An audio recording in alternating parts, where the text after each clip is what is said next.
All right. Good evening, everyone. Welcome to our Med Mentor session on gap years and summer plans. An awesome sort of hour planned out for you guys. We'll be putting the agenda in the chat for you to access at your leisure, but do feel free to put your questions in the Q&A so that we can address them towards the end if they aren't answered in the course of the session. But before we dive into some of our content, I do want to sort of let our panelists introduce themselves. So maybe we can start with Angie, and then we can go popcorn style, just a brief introduction about who you are and that kind of thing.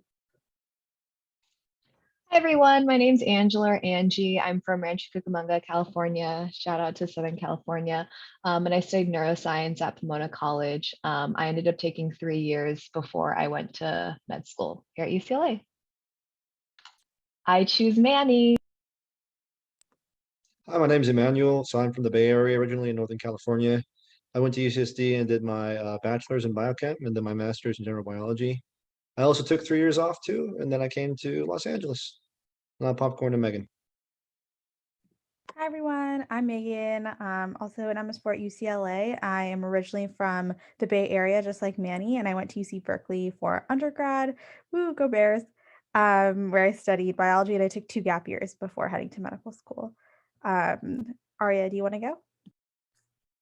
Well, go Bears. I went to Berkeley as well. I studied public health, public policy, and global poverty, and took 2 years off, gap years, before coming here. My name's Manisha. I'm a PhD one in the MD PhD program. I went to Barnard College in New York, born and raised in New York. I also took 3 gap years off before coming out here for med school. All right. I am Ryan. I'm a PhD one, also in the MD PhD program. Go Bears as well. Went to UC Berkeley for undergrad. I was a weird one in the sense that I took a semester off. So if you are on an interesting timeline akin to that, you can feel free to ask questions. But I'm going to let our panelists sort of take the discussion from there. But I think the first section we have is going to focus on things about the gap years and summers. So what were some of the things that you sort of chose to do in that time? How did you go about trying to secure those opportunities? And how did you sort of reach out to the individuals that helps make that happen? So whoever wants to take it from there. I can start off. So I was a little different than some other pre-meds.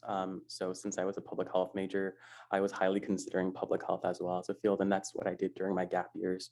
So I really wanted to explore that specifically to see if I wanted to pursue something more on the public health side, something that blends public health and medicine. And I kind of felt like that's kind of where I would get the most bang out of my buck, given that my background was in that.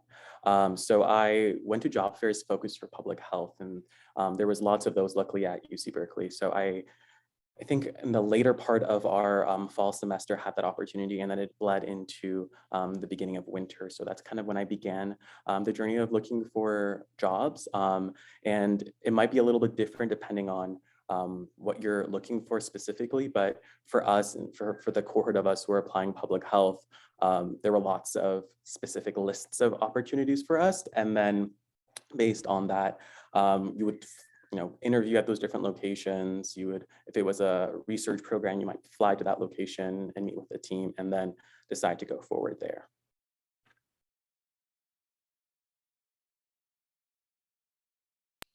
Great, I'll go next. I had a much more tumultuous journey, I would say. During undergrad for my summers, I dabbled in research because I thought that's what every pre-med had to do. And I thought that's just what you needed to do for med school. I also did an international trip, which I found very gratifying. And then ultimately I ended up studying Spanish as well. After, I guess, graduating from undergrad, I ended up doing a Fulbright teaching English in Columbia, the country. People all thought I was going to Columbia University, not nearly as prestigious, but very fun. And I had an absolutely amazing experience. If anyone has any questions on Fulbright or would like to talk about it, please reach out. It really was just phenomenal for me. I saw the world in a completely different light afterwards. And then, I thought I'd come back to the US and do my good pre-med research job again. So I did that for a few months. Unfortunately, things got a little tense with my PI when I told her that I was thinking of applying to med school. And so, she freaked out and kind of said that she would make me part-time, which wasn't really going to work because I was living in San Francisco working at UCSF on a lab researcher's salary. And so half of that was literally impossible to live off of. And so I started shopping around for new jobs, and I ended up getting a job in tech. Very strange, but I ended up being a support engineer for a data analytics company. I had pretty little coding experience, a little bit, but they were, happy to train me and to get me up to board with everything. And so I worked there for a few months, and then ultimately they decided that they were going to open a new office in London. And so I got to be transferred out to that office, and I worked there for a year and a half. And so, to make that work, I had already applied to med school during my first year back in the US, so my second gap year. And after I'd gotten in, I'd actually written to some of the schools that I was considering, asking if they would allow me to defer my matriculation for a year. And UCLA was kind enough to do so. And so that played a huge factor in my decision to attend UCLA. It was also an amazing experience to be in London, to work in tech, and to have those sort of professional career experiences prior to entering med school. So yeah, that was very tumultuous.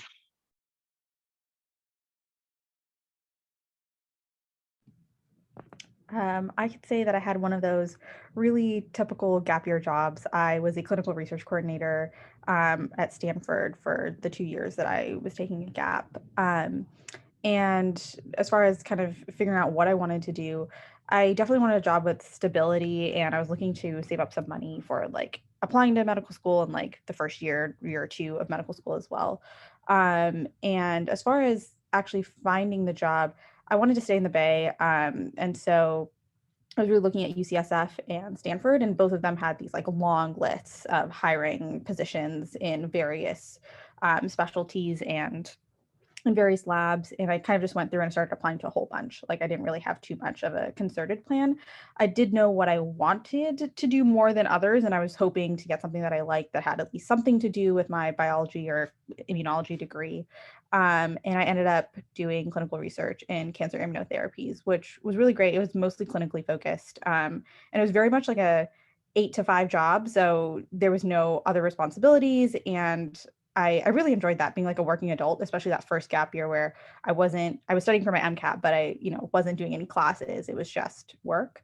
And I was still doing a little bit of volunteering and stuff from college because I didn't move very far away. But I have to say that having that experience does give me some like a hope about the future, and like helps me understand what it means to be like a working adult, what it means to be an adult in charge of your own finances, and all of those things that are going to come for me once I graduate from medical school, and I'll have to deal with that again. And I really appreciate that life experience. So yeah, and I did save plenty of money, so that was good too.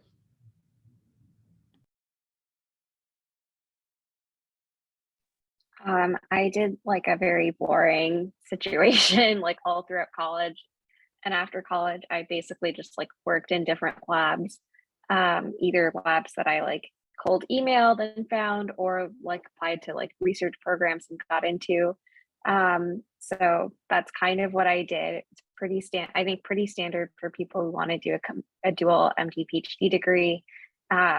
Within those pockets, I found time to volunteer in hospitals like once a week, and I kept that up like during college, and I also kept that up after college. I think I made the decision so I'm from New York, lived there my entire life, went there for college, wanted to get out of that bubble a little bit. Granted, I didn't go very far. I went to like the Boston area.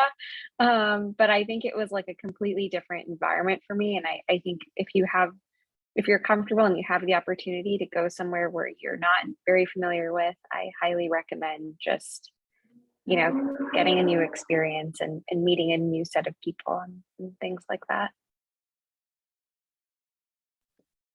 Yeah, so for me, I had done research as an undergraduate, and then at UCSD they had a program where you could do like a contiguous BS/MS program. So my undergraduate research led to my master's research, so I did that for a year.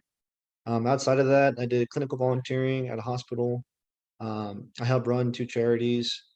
And then for my last year before medical school, I did something totally different, and I worked with kids with autism spectrum disorders as a behavior interventionist for a year. And that was really interesting because it was pretty different than anything I'd ever done. It got me out and working with people in a somewhat clinical setting, but also a very like personal family-based setting.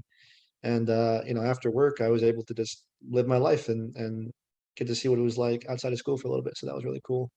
And I think that in the process of like doing research and like working with those kids with autism spectrum disorders, like I kind of tried things outside of medicine to see what it was like. And I think it made me feel a lot more confident when I chose medicine that I had explored other options and saw what other paths were available.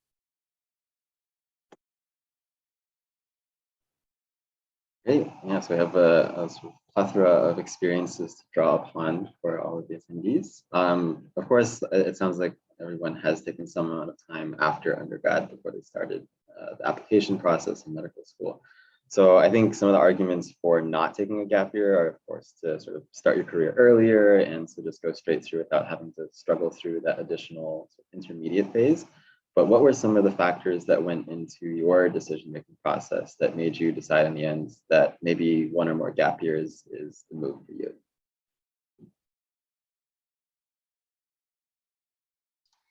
I think for me personally, I was pretty sure that I'd want to do something in medicine in the future. And since that's kind of a limiting field, I thought, I'm young, I have so much energy. Now is definitely the time for me to explore my different interests and passions. At UCLA, because of Dean Braddock and Angel, we have a very corny phrase, which is physicians and, and he's always encouraging people to be, not just future physicians, but also, have other attributes that matter to them. And for me, like from undergrad, I didn't want to just be a physician. I wanted to have other interests. And I thought my gap year was a great time to explore things. I think professionally, I also thought that I needed some maturing to do in addition to my soul searching. And so I think that was very important for me personally too. I just honestly felt like my application wasn't ready, and I felt like I could do a lot more to strengthen it. And for me, it was like I could um, take the straight shot, be really pressured, and apply with what I felt like was like an average or so, I guess, CV in total, or I could take more time, explore other options outside of medicine, like Angie was saying, but also like really strengthen my application and make it as strong as I think it could have been. And I'd rather give my best shot than do something I felt like wasn't as great and just go for it. So I think taking the time for me was like, I really feel like I could do better and improve my application and improve different aspects of my background. And so I took the time for that reason. I had basically two reasons. One, I think I was like physically and mentally exhausted when I finished college. I don't know if that was just my experience at my university, but I just felt like I had spent so much of my time just competing with everyone, trying to be the best possible person I could be. And I wanted some time for myself. Um, and then secondarily, like I decided to study abroad my third year of undergrad. And so because of that, I like didn't take my MCAT, and like logistically, there was no physical way I could apply to medical school with anything less than 2 gap years. But the study abroad experience was totally worth it. And I think overall, I just was like a brighter and lighter person when I got to medical school because of my gap years, because I think otherwise I just would have been overwhelmed by going from one study heavy, mentally taxing thing to another.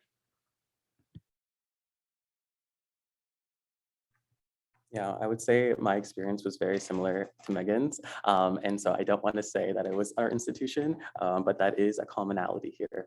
I would say for me, that was a big part as well. I think emotionally and physically, I just wanted to have some fun. And I think that's okay to have a little bit of fun. I was having some fear of missing out because all of my other friends who were not pre-meds were enjoying their senior year.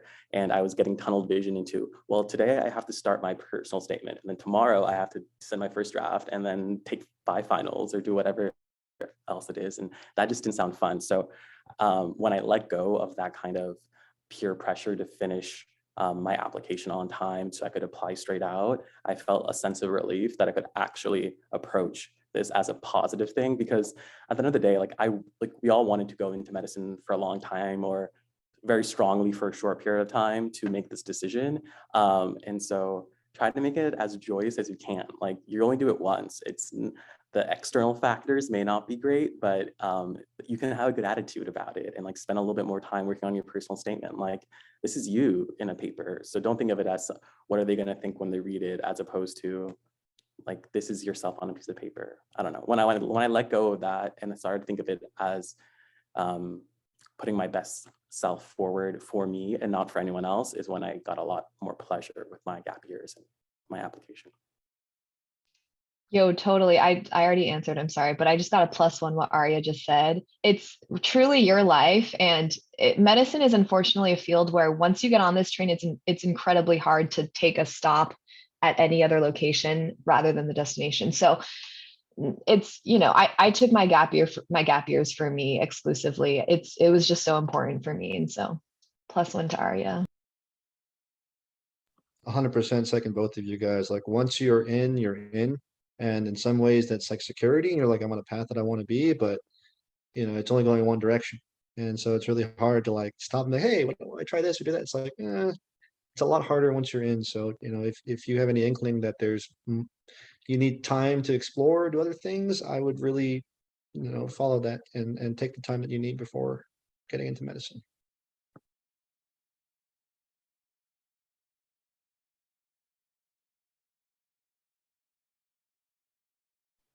Awesome. Yeah, I mean, I think at least for me, it was actually not in my plan originally to take the half semester or the semester off, but I decided to go for a double major and was also not ready from an application standpoint. I felt like I was rushing my essays.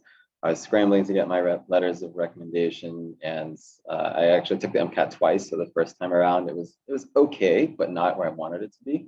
So those are all factors that sort of play together and sort of deciding like, okay, maybe it's actually going to be beneficial to just take another year. So as you've heard from everyone here, there are many reasons to take a gap year. And it can sort of range in a number of areas. So honestly, like really focus on your personal reasons. Even each experience is going to be individual. So don't feel like any one of our experiences is also going to match exactly what you might be going through too. So always good to get insight, but also, think about sort of the factors that might be playing in your situation as well. So I do want to, we have a number of people who have taken MCAT twice. So if you have already taken MCAT and you are having misgivings about potentially taking it again, it is possible to sort of make it happen. So you got this. So I did want to take, I guess not quite a detour, but sort of switch gears and focus the discussion to the summer rather than gap years. So I think a lot of people, we have, I think, a range of individuals from freshmen to alumni on this call. So what were some of the things that you thought made good summer experiences, or you wish you would have done in your summer experiences as opposed to the things that you did do? I feel like there's no right answer for, I think Julia sent out questions that people had before this event. And I think someone asked like, what is like the right summer experience? Like, is it shadowing? Is it research? Is it volunteering? And I think just do what you love. Like, honestly, just explore something that you care about and do that. If it's research, do research. If that's shadowing, do shadowing. If you want to do something completely unrelated, do that.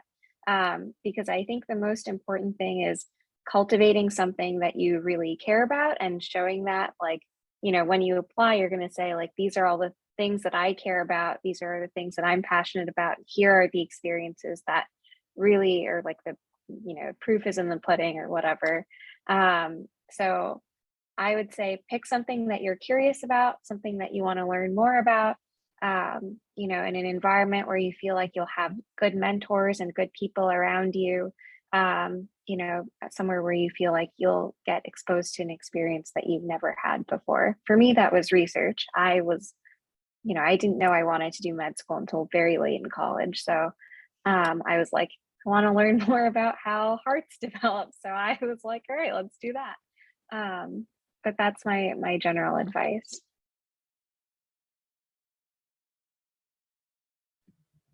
Kind of going off of that, one thing that I noticed a lot in college was that so many people would be doing internships in the summer. And I would often compare myself to people in the tech fields that would have these internships lined up months, in advance for the summer. And I do remember one summer I did like a public health internship, and I would take the BART to Oakland like every single day to do this internship.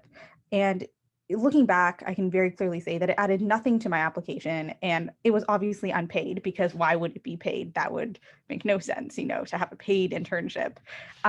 So looking back, I didn't learn any new skills. It didn't ignite a new passion in me. I just wanted an internship because everyone had one.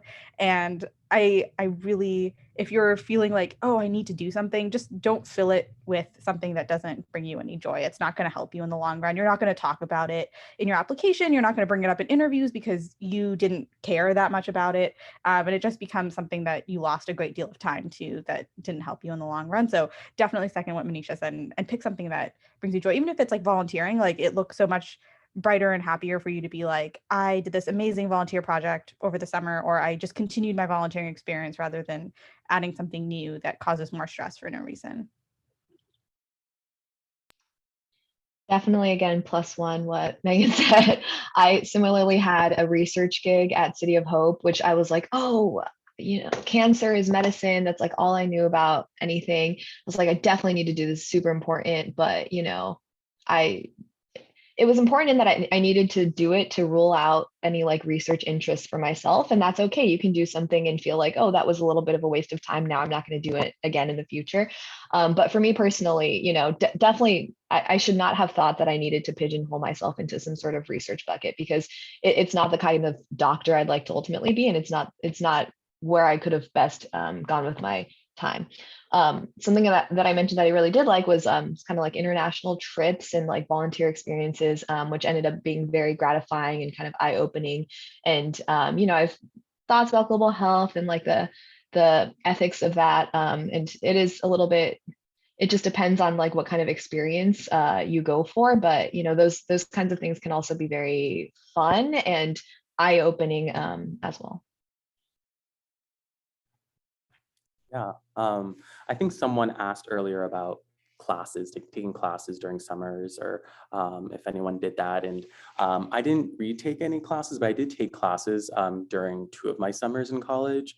I didn't want to like overload myself with a lot of science classes as a pre-med. Just knowing myself, I would fail dramatically if I had to do biology, chemistry, physics all at once at Berkeley. Just it's not going to happen. So I planned to do summer classes for my sciences just to like spread them out. And I actually started that before freshman year, so I wouldn't have to overlap them. And I just worked for my flow. And then during my upper class years, I did research and did an internship as well. Mostly for me, once again, I think it's important to like, obviously, if you're going to do something, that's great, look for opportunities, but don't do something just for the sake of doing it, because at the end of the day, if it doesn't pay off in whatever way you had in your mind to begin with, then you waste some time and some possibilities of joy. So pick something that is also going to make you happy along the way if you're going to decide to do something. But once again, it's totally fine to not do anything and just have a wonderful summer of traveling and surfing or do whatever you like to do, because those are far and few between.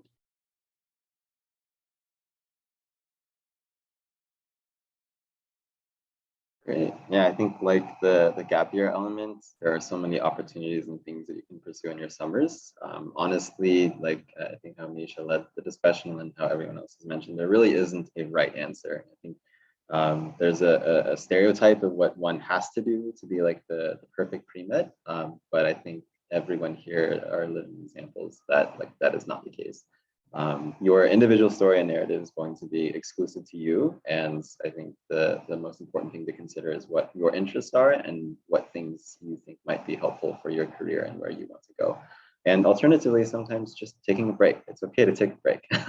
I think that there's a very difficult culture surrounding the pre-med process, and breaks are almost frowned upon in that. But I think it's very important to take breaks. You'll be more effective, as my PI tells me almost every week.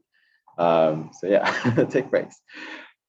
Great. So we've discussed some elements of like summer plans and gap years. So I think the sort of next section is how you went about finding those experiences. And I think there has been some discussion on that. But do you have recommendations to people who have like no clue where to start? It's like, I know that I want to do something with my summer or my gap year, but I don't really know where to start looking or who to even contact. What would your recommendations be for these individuals?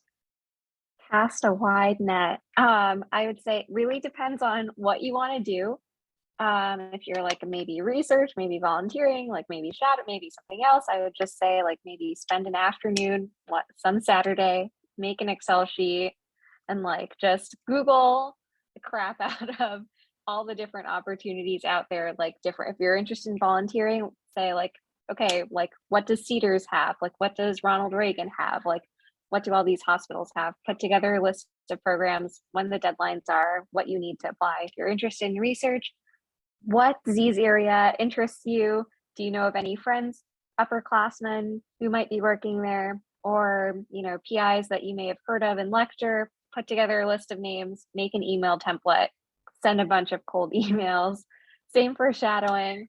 I would say brute force is a great way to get started, and then see what you get back, see what the response is, and then adapt to that. So that's what I did as a first year in college. And that's how I got my first experience. Then I used that to leverage my second experience, so on and so forth. It's all about getting that first like foot in the door with any of these experiences. And I will say you do have to hard your heart a little bit. You will be rejected so many times. And it is just constant. But I think it does build a bit of resilience in all of us for the future that is to come. So yes, it is not an easy process, and it does suck when they're like, we're so sorry to inform you that we have a more qualified candidate, et cetera, et cetera. But eventually that will be you. You will be the more qualified candidate and you will get the position. So I just want to say that because I fully understand how horrible it can feel. +1 to both of those things. I'm just a +1 person today. But in terms of, I really like what Manisha said about casting a wide net, because to give you some examples, I think my senior year of college, I had applied to Fulbright, I'd applied to a couple of other scholarships that will allow me to be in Columbia specifically. And then I'd also applied to like consultant positions at like several firms. And I also applied to several research assistant things. And then I also applied to a bunch of volunteering things. And so that was kind of what I was, I was kind of just thinking whatever happens, happens, and allowing serendipity to play a little bit of role into like my gap years. And then after I completed my Fulbright, again, I was back in the job market hunting. And I think I literally applied for like 10 jobs a day for like several months. And it was not, as Megan said, it was not fun to just get constant rejections, or even better, just no response at all, just no idea whether my application had been even seen by anyone. But unfortunately, it's one of those things where you just kind of have to put a huge net out there, and it's not going to feel comfortable. But that's one piece of advice. My second piece of advice, which I kind of wrote in the Q&A, is if anyone's not on LinkedIn, totally recommend it. Super important for any, I would say, I'm not in academia very much, but for definitely non-academic jobs, more in the private sector, super important. In fact, tech recruiters will oftentimes reach out to people. If you know anyone who works for a tech company, they actually get bonuses to refer people. So they have an incentive to do so. So, if you reach out to them, kind of like send them your resume, say you're excited to learn whatever it is. A lot of tech companies will also take you under their wing, and you can make really good money, learn really tangible skills, and just kind of like have a really nice career prior to med school, maybe even instead of med school. Then that'd be great. You've really found your passion there. So yeah, LinkedIn is huge. Thirdly, I would say, I'm not sure what UCLA's specific career kind of like consortium or like guide is, but my college had one, and we used Handshake. And I was shaking everyone's hand on there. I was really messaging literally every single person, applying for every job, again, casting a really wide net. And again, sometimes, you don't get responses because those jobs never existed, but sometimes they did. And then you'll get an email, and then you'll get an interview, and then you'll get the job, and it'll be great and all worth it in the end. But it is tough. Finding a job can be very draining for anyone. And so it is no small feat. Pat yourself on the back for everything that you do. It's a step in the right direction, and just keep hunkering down. Yeah, to echo, I guess I'll give a +1 to be on brand for Angie there. I shook so many hands online. I was on Monster, I was on ZipRecruiter, I was on like a startup version of that. You can also apply to job on LinkedIn, and like you just click a button, you just have to finish your CV and you can apply. And obviously don't apply for something that it's like vastly not at all what you're qualified for. It's like a completely different major. But it's a nice way because honestly, a lot of times you send out this email or this application and it will get lost somewhere. And it might be one that you actually worked like a whole week on for something you really care about, and you'll just actually never hear from it again. That happens sometimes, and you learn not to take it personally. So it's good to cast that really wide net. And if you get something and you don't want to do it, that's okay. You get a really good opportunity to practice your interviewing skills, which is also really important, not only for the job that you do want, but for medical school in the future. So take all of those opportunities. And it's nice to have backups, honestly. So even if you can interview somewhere and it's okay to advocate for yourself. So even if they say, yes, you got the job, you can say, well, I'm still looking at my other options. Can I let you know in 2 or 3 weeks? You don't have to tell them in one day, even though they might say that when they give you the offer. If they give you a salary you don't like particularly either, you can advocate for yourself and try to negotiate or your start time. Once again, don't go completely out of the wall and like ask for something that's 10 times that starting salary. But if you can find online that there are other careers that are making more with similar background experience, it's totally understandable to advocate for yourself in that way. I have an addendum to what I said as well. Okay, so I guess two addendums. One, when you're applying for jobs, this is like a practical piece of advice, but look at what the requirements are for the job and tailor your resume to that. If you have to submit a cover letter, also tailor it to that. I think there are programs that will literally like sift through it and they look for keywords. If you hit those keywords, the more likely it is that your application will get passed on to the next step. So that's very practical. I'm sure you all know this, but just in case. And then second piece of advice that I have is pick a place where I think it's better to pick a place where you feel like there's a track record for sending out trainees to like the next step, like for grad school. Like in my case, I'll be specific, like there are some labs that I've seen where they have a lot of techs who are interested in applying to med school, but those environments are not particularly conducive to giving those trainees time off to like study for the MCAT or apply for during their secondaries. I know students who are brilliant and literally their bosses would not give them time off and like, during the end of the day, like expected them to work 12 hours a day and not give them time to like work on their secondary applications in like July. So they ended up applying really, really late in like August and September and their application suffered for it. I was lucky to work at a place where there were so many of us that all the like PIs and like supervisors knew that like June and July was like crunch time. And so they were a little bit kinder to us and like are very understanding. So when you do ultimately find that position, just make sure that you're incredibly clear about what the timeline's going to be like, what your personal time demands are going to be like for applying. If you need to study for the MCAT, make that very clear.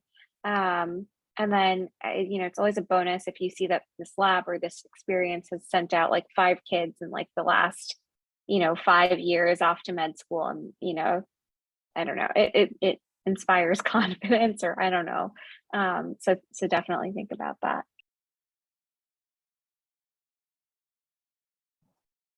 Awesome. Oh, fantastic advice.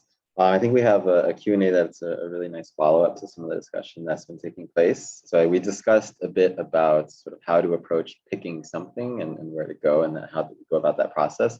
But what if you have no idea even what you want to do? Like what if you have so many potential interests or you don't know what your interests are? What would be your personal recommendations on approaching that process?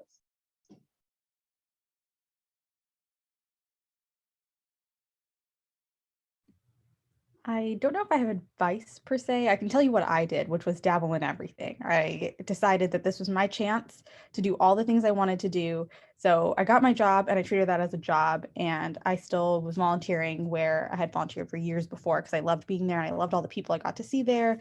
I go once a week and sometimes we hang out at people's houses after, just like a good social thing that I loved, but I had always wanted, I really love movies, and I took like these pass fail like movie like film studies classes because I was like, this is my chance. I will never get a chance to do film studies again. So I did that, and I always wanted to be part of a book club. So I joined this like book club, and I read a bunch of books because I was like, this is my one chance. And like, it doesn't have to be something that goes on your resume, but those were all things that I had envisioned as part of my life. And just the fear of like medical school and being a doctor, I was like, I will never get to do these things again. I won't have hobbies, which is all a lie. You have time for all of that in medical school. But that was my impression. So I was just like, I have to do it all. Like I have to see all my friends and do all these things. But it did give me a sense of like, these are things that I love. And now I don't want to give them up. So when I got to med school, because I knew that from my gap years, I made time for all of those things. So I do feel like if you have a lot of interest, this is your chance to actually explore all of them. Like try everything. Like it doesn't have to be a formal job experience, but talk to people, like go volunteer somewhere that is different from anything you've ever done before. Just try it. And when you're casting a wide net, there's a very high probability that you might get opportunities in various things. So this could be a chance. So I would highly encourage you try it all. And I would say too, like, it doesn't necessarily have to be directly in the medical field for it to be a useful experience too. I think when you're looking for opportunities and experiences, the questions that are important to look at is like, am I doing something meaningful that gives me either a hard skill, like a particular lab skill or a certain kind of life skill, or a soft skill, which is like a way of interacting with people, or do I learn how to build rapport with people better? Because I think that when you are applying to medical school, they're going to ask you like, why medicine? And then what skills or what personality traits do you have that would make you good for medicine? And I feel like as long as what you're doing um, lets you learn how to be a better person, or lets you figure out your values, or lets you learn about yourself in a way that you can explain or describe to some level in your medical school interviews, then it's a good use of time.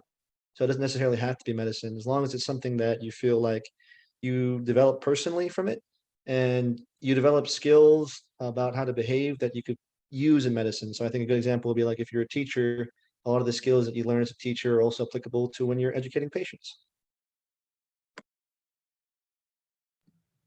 I will just add on, just for reference, the number of times I got asked about that internship I did that summer during the med school interview cycle was 0. The number of times I got asked about what I liked about movies and film was at least 4 times across 8 interviews. So it does pay off. Yeah, indeed. I think the non-medical elements of your application are really going to be some of the areas that make you stand out the most. I think akin to what Megan just said, I did not join any like medically associated organizations during undergrad. I did Japanese drumming every single year, or taiko. There are actually 2 groups here, Ucla and Kyoto, if you're interested in joining the UCLA team. But I was asked about that a ton. I was asked about playing hangpan, which is a really cool instrument you can YouTube if you want as well. But I didn't do any pre-med organizations or anything like that. So, you can really have interesting and engaging interview conversations that sort of showcase who you are as a person and what you like to do beyond just the I want to go to like medical school, et cetera. I think a really useful question that might be applicable to people now, and hopefully as the pandemic sort of eases up, cross every finger that's possible. But what if let's transport all of you as panelists back to your pre-med shoes, and let's say the pandemic was happening then. What would you do to try to get clinical exposure? Like how would you go about that process? Because I think this has been a question that a lot of people have been facing, and really are trying to get sort of that exposure that is akin to clinical shadowing. So just sort of spitballing. Yeah. Like any? Oh no, go for it. Go for it. It's all you. There was an undergrad in my lab who was asking me this, and I basically did what I recommended earlier, and I did a bunch of Googling and I put together a list for him for like all these different like either like straight up volunteer options or like structured programs. Like I think there's like a structured program at Cedars, for example, for like the summer. I think if you're working in a lab right now, maybe there's like a physician scientist or clinical collaborator So I was like, hey, like maybe email these collaborators. They will definitely, because you're in the lab, they'll definitely like let you go shadow them. So that's what I like did for this undergrad. And I think he's connected with like the clinicians, and he's like now volunteering at Cedars, and so yeah, I don't know if that's helpful, but yeah, anyway, sorry, I cut you off, Aria. You didn't cut me off. That's actually a lot more helpful than what I was going to say. Um, uh, Small plug, when I was in high school, I did volunteer here at UCLA, and I know undergrads at UCLA can do that too. So that's always an opportunity, I think. I think Cedars has that as well. They have, I think, a slightly lighter blue coat than we have at UCLA, but it's, I think, practically the same thing. Otherwise, if you don't want to volunteer, I know a lot of people who were scribes during their time off to get clinical experience. Some people were nursing assistants or MAs or something like that if they had the time to get those trainings to take on those roles during their gap years for clinical experience. I personally, the bulk of my clinical experience came more so working in like case management for patients in the clinic, which wasn't like the traditional clinical. I wasn't working with the doctor. I shadowed the doctors in the clinic through that opportunity, but I honestly learned more not being in the office. And the reason why I say that is to really think about why you want the clinical experience. Are you doing it just to see what it's like? Do you want to do it for your resume or for applying to medical school, or do you really want to get those skills? Because if you really want to get those skills, you have to do it consistently. It's not just like a 1 or 2 hour shadowing experience. Because I can tell you, I didn't learn everything about medicine in those few hours that I was shadowing. I was excited about it and thought this is a really cool opportunity and I want to do this in the future, but I didn't learn about diabetes management in those 3 hours I was there. And so I think that's important to keep in mind, because if you're doing shadowing and you're cold calling or emailing all these people and you end up getting this one doctor who lets you come in 1 week, you're going to learn about maybe what it's like to be a doctor, but you're not going to learn about medicine, if that makes sense, just because it's so complex to learn during that small period of time. If you want that, the latter, I'd recommend scribing, being a nursing assistant, something like that, where you would learn a lot, because my classmates who did that in the ED were by far the ones who were the most set forward my first year. Maybe even now, I would say. I'm very jealous of people who scribed, and it seems like a very enriching experience.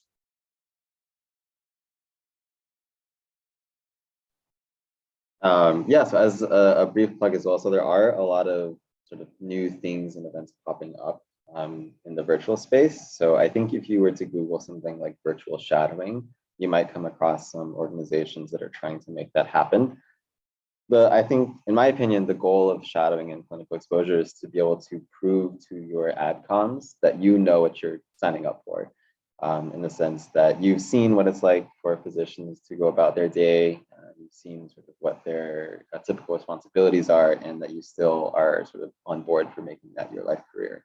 So I think as long as you're able to get some semblance of that, regardless of whether it's limited to the virtual space or you are able to secure more of an in-person position, I think that is going to be the most impactful way to go about getting that clinical experience. So I think right now, even just reaching out to residents or physicians can be a really nice way to get a sense of their day-to-day.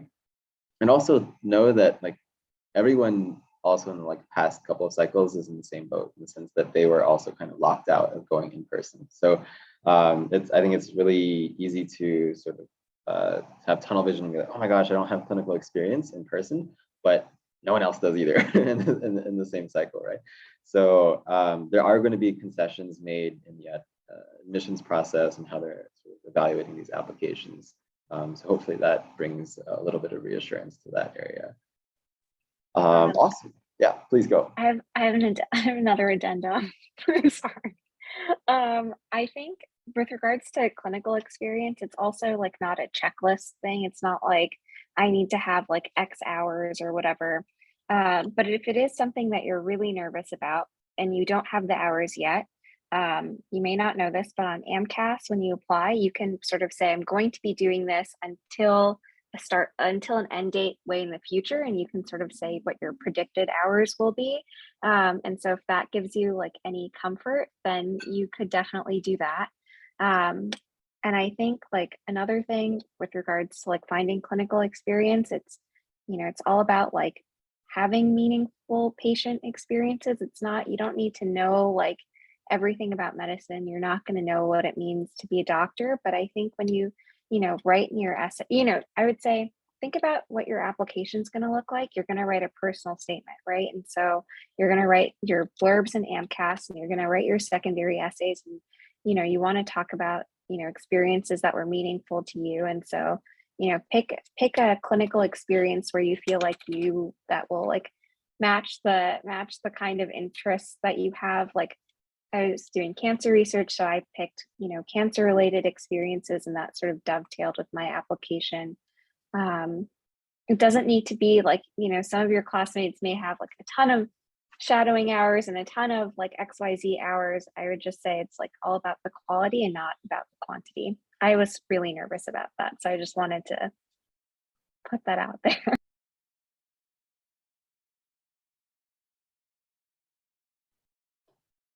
Great. Yeah, so we have reached sort of the allotted time segment of the hour that is for like open Q&A. So I think we've been answering questions as we've been going. But if there are any right now, feel free to put them in the Q&A. We'll just sort of answer them verbally as opposed to some of the written responses.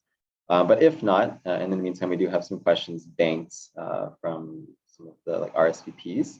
So I think in the meantime, perhaps one question would be, I have some coming in actually, so maybe go through there first. So it was mentioned that med mentors may be able to help get in touch with UCA physicians. So I guess we can just take that really quickly. So you can reach out to the peer advising like one-on-one thing that we have on our webpage, and some of the students might be able to help you out.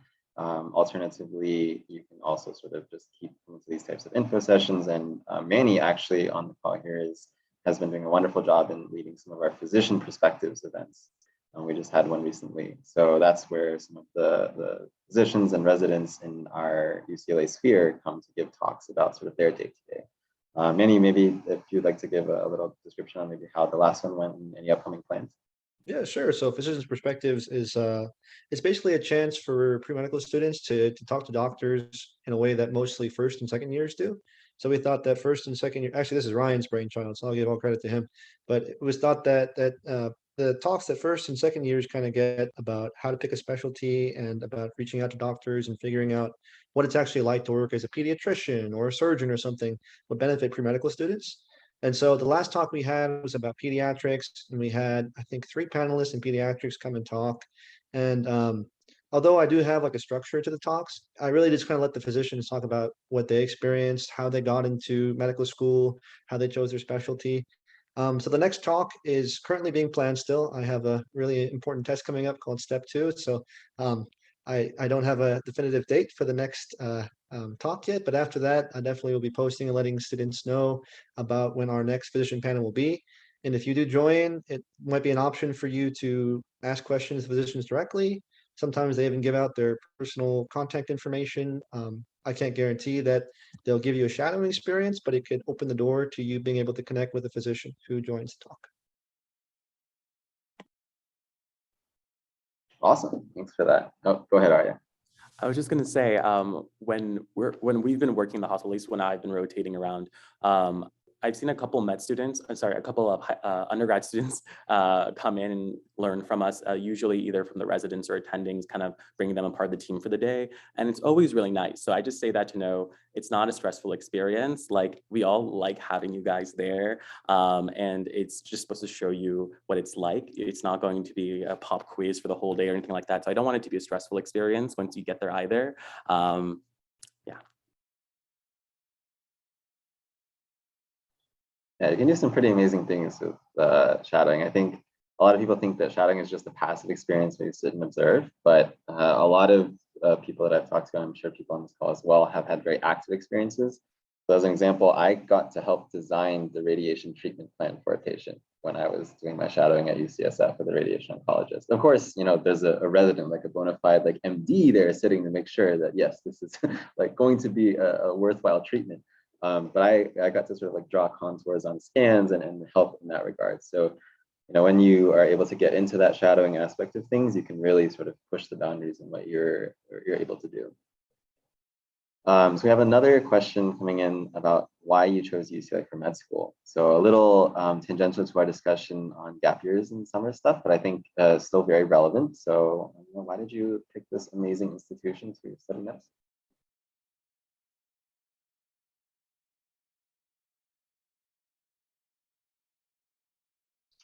For me, the No location and the snow. oh, sorry. Go for it, Manisha. My answer is no snow. Mine is pretty similar. Mine were my two reasons were the location and the communities. What I didn't really think about as much, I mean, I probably should have. I think everyone else here thought about it besides me, is that the hospitals that you go to are composed of the patients that live in that area, if that makes sense. And so in LA, you know, you have a very large Spanish speaking population, like a lot of immigrants, a large proportion of undocumented people. And I, you know, really enjoy working with that patient population. So it was great that I ended up in LA and I didn't even think about that. So that's one thing you could think about. For me, I also, Southern California is home and I hadn't been home in several years. And so it was very nice to return. And that's also something that you'll think about for residency way down the line. But, you know, putting down roots and feeling like you have a sense of your community is really helpful for med school. Big +1 to that. I think for me, being in Los Angeles is one of the biggest reasons as well. I'm from LA and it was nice to come home. And to echo what Angie says, there's not a lot of things you can control in medical school, but the things you can control are nice to control. So like learning and living and working in a place where you connect with the community and you understand kind of what life is like because you either grew up there or have that same language or shared experiences as being an immigrant or living in the same regional area, whatever the case may be, will take you far because you'll have a lot of more joy when you're working because you can really see a lot of yourself and your family in the community that you're treating. And it feels a lot more valuable, at least for me personally, when you have that sense of community. So that was a big, important thing for me. Obviously, not everyone has the opportunity to pick and choose what medical school that they're going to go to. So it's totally okay if you don't have that as well. But it was a big thing for me. I spent my whole life in the Bay Area. Like I worked like 10 feet from where I was born. Like that's how closed in my world was. And I wanted to move, but I basically wanted to move with as little change as possible. So I moved to Los Angeles and it was perfect. It's basically like the Bay, but with even better, warmer weather. Um, Also, I really like the people that I met on my interview day. It was like the one place where I was like, wow, these people are so cool and I really like them and I want to be friends with them. I didn't always get that vibe at interviews, so that was a big plus point as well.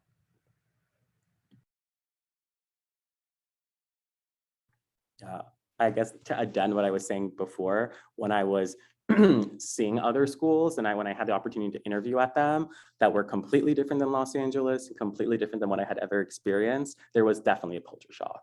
Because no one looked like me, no one talked like me, no one like my family was within 50 miles of the vicinity. And I knew that if I lived there for a long period of time, it would be an added challenge. So that's another thing to consider. That said, I mean, this doesn't apply to me. I'm kind of just playing devil's advocate, but I do know some people who went to med school in completely different environments from what they were kind of comfortable with.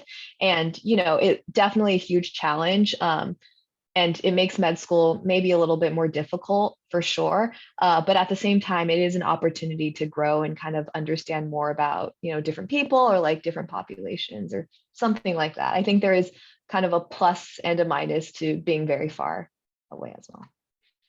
Again, I'm from this area, so I'm completely, I have nothing to say. All right, well, thank you all for those wonderful remarks. We have reached the 8 o'clock hour, so maybe we could do a really rapid speed round of just like pep talk, positive advice, or things to consider. We do have a question coming in. I'm so sorry, we're probably gonna have to answer that via text, but in the meantime, I guess I'll start so while other people have a chance to think. But something I always really like to say is that you are not better than anyone else that's applying, and you are not worse than anyone else that's applying. You are different than everyone else that's applying. So, your story is uniquely your own. So own it and sort of like be happy with who you are, because no one else in the entire like application cycle is like you. So, it's really easy to get sucked into that comparison aspect of things, but you are uniquely you. So you're gonna do awesome. So good luck.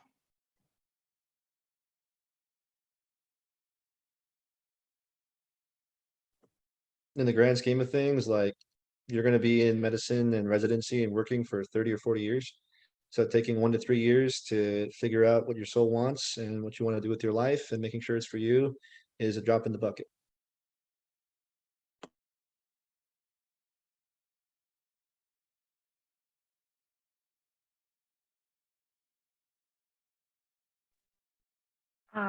I would say pep talk would be confident. Sometimes I felt like I was my own worst enemy. So have faith in yourself and try your best not to compare yourself with other people. Just have faith. You've worked so hard to get here and you've done school through COVID and it's like crazy out there in the world. So you should be really proud of yourself for getting this far and don't downplay your accomplishments. Yeah.